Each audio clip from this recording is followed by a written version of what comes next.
And we're live. Welcome back to Lamborghini_C. As you guys know by now, I'm also the HR Whisperer. I just dropped some news earlier today on my other social media platforms, also in our shorts. So remember, I came to you guys a few months back about this whole BOI reporting. If you go to my page, you'll see I uploaded a how-to video on how to go about filing the BOI reporting yourself. So let me just back up for people that might be joining that haven't gotten the whole context around this whole BOI, or they're just now getting into the discussion.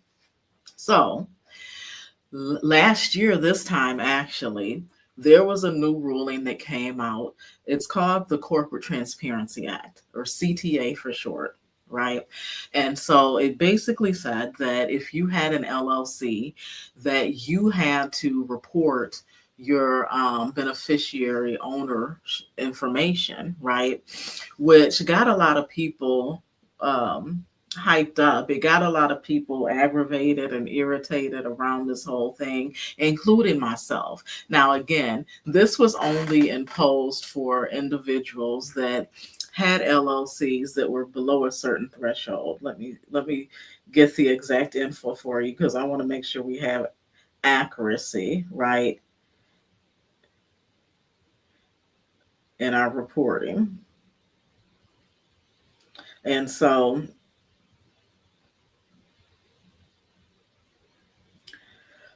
those that qualified as needing to comply with these guidelines were individuals that had, let's see, 25% ownership within the organization. So the threshold was at 25% ownership threshold for the beneficial owners within the organization. And the actual cutoff was for LLCs that made less than $5 million in gross receipts or sales. Okay. And so they were basing it off of the prior year's tax filing paperwork, right? And so pretty much it included all LLCs that fall into that small business category. And again, the whole premise or what they were saying, or the reason that they actually instituted this was to help prevent and cut down on money laundering. Well, I'll tell you, I kind of took issue with it because, again, to me, the whole point of having your LLC, I thought, was to create limited liability, right? It was to have some protections between yourself and your entities, right? And so that just seemed to negate like the whole point of this thing. And so that was irritating to me. And then when I learned, like, they were saying that they were trying to cut down on money laundering and, the abuse of funds and things like that, I'm like, you're targeting the wrong people, right? You're going after the small businesses when you probably need to look to your left and to your right and some of your peers, right? That's doing some of the insider trading and some of the other stuff and shenanigans. Like there's documentaries right here on this platform that you can pull up if you want to, like Dick Gregory would say, punch it in. But the U.S. What is it? The U.S. bank or what have you had already gotten caught up in, some dealings with money laundering and things like that for like the cartels and mafia and things like that over in I believe it was over in China and what have you, that several of the executives. And again, like a lot of that stuff, I know I didn't see it in the media. I just happened to stumble upon it one day, like earlier this year or either last year, and I was like, oh, this looks interesting, and watched the documentary, and I was like, oh my goodness, like how come this hasn't been being broadcast? But then they want to come after like the people like me, the little small business owners that are out here working to live and eat, right?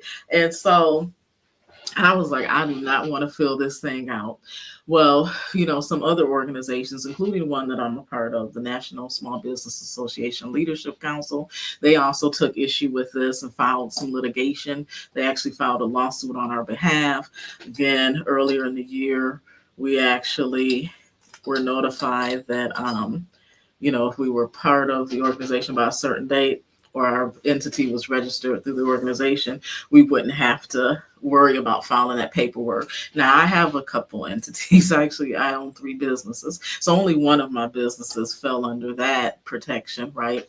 But then I came to you guys, I would say probably like a month or so ago, because there was a federal judge in Texas that actually ruled that this was unconstitutional and a violation of our rights. And so it put a stay on this ruling, which basically means that we no longer had to comply with it. Now, this was important because the deadline was approaching. The deadline was December 31st of 2024, right? Otherwise, as we entered into January, anyone that did not file this paperwork was subject to daily fines, right? That could add up really quick and definitely put any small business out of business, with these fines accumulating just merely for not complying and filing this paperwork. So I came to you guys with that news, but I've been telling you all along, just keep your head on the swivel, like, subscribe, and share, because I would be coming to you guys with updates. And lo and behold, it was overturned.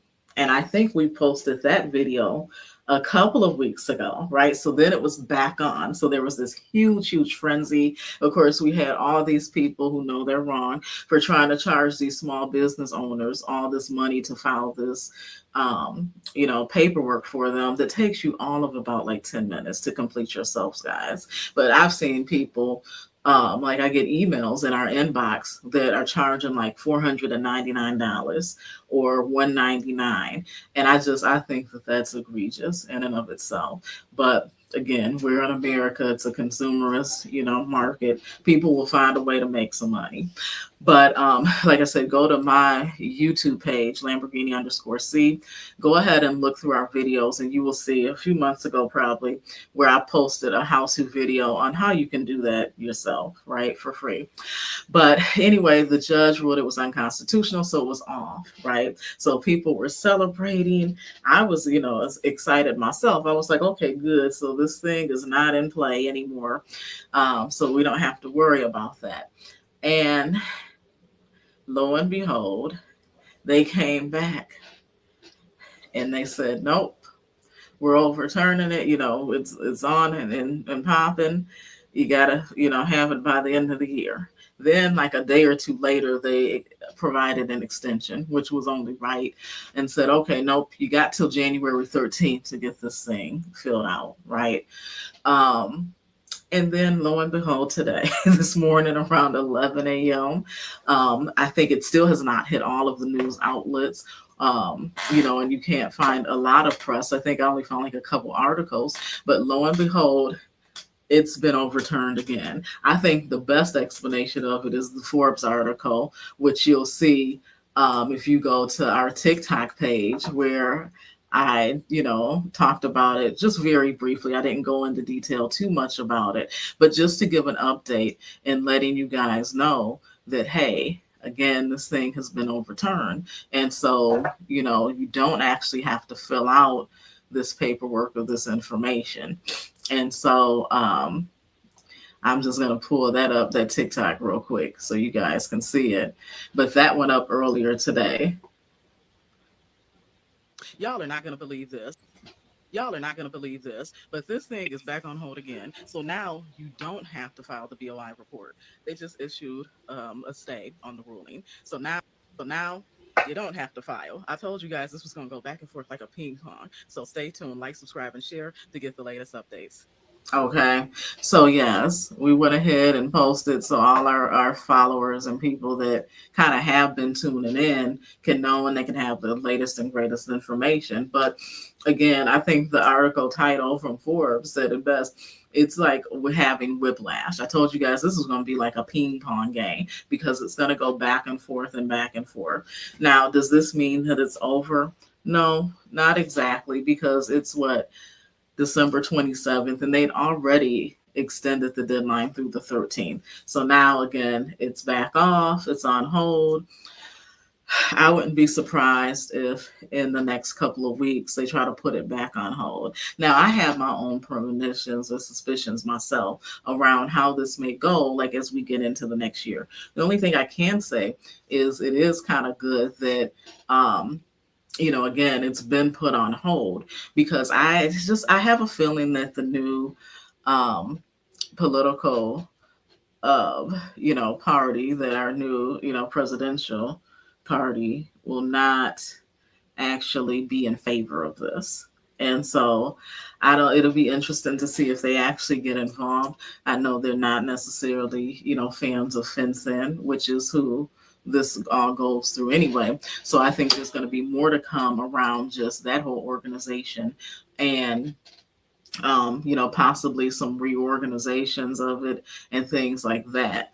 But as of now, you do not have to fill out this paperwork. The BOI reporting is off, but keep your alerts on, because like I said, it's coming unexpected. The news of, when they're making these judgments and overturning this stuff. So this is the hot and heavy of business, business, HR, where you need to know these different laws and make sure that you are in compliance, and that, if you're working with clients, that they're in compliance too.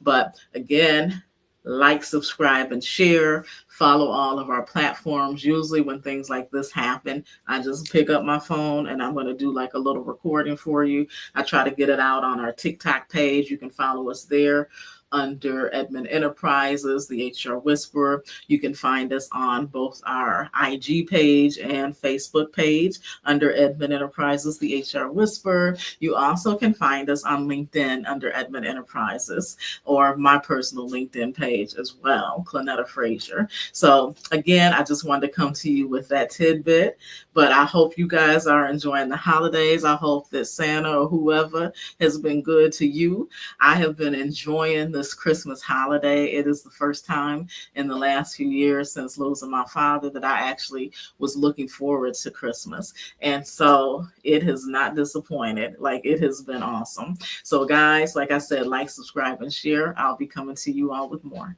Bye.